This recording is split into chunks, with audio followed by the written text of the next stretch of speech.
ఇప్పుడు ఇంకా చెప్పాలంటే నెట్వర్క్ షాప్స్ని కూడా డెవలప్ చేసుకోవచ్చు. చాలామంది ఏం చేస్తున్నారంటే ఇప్పుడు ఒక్క షాప్ అంటే ప్లస్ ఆర్ మైనస్ అది ప్రాబ్లం ఉంటుంది.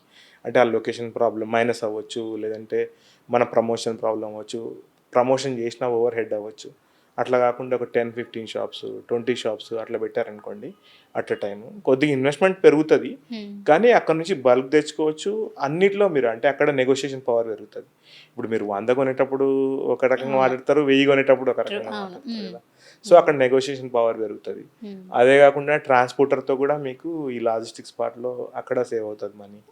సో పబ్లిసిటీ కూడా 10 షాపుల మీద మీకు అక్కడ అడ్వాంటేజ్ ఉంటుంది. సో అట్లా నెట్వర్క్ షాప్స్ బిల్డ్ చేసుకొని మార్కెట్ చేసుకునే వాళ్ళు కూడా చాలామంది ఉన్నారు.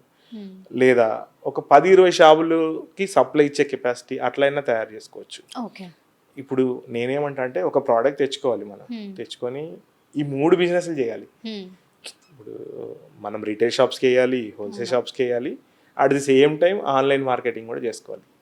సో ఇప్పుడు ఎవరి మీద డిపెండెన్స్ ఉండదు, ఎక్కడో దగ్గర మన ప్రోడక్ట్ లీక్ అవుతుంది.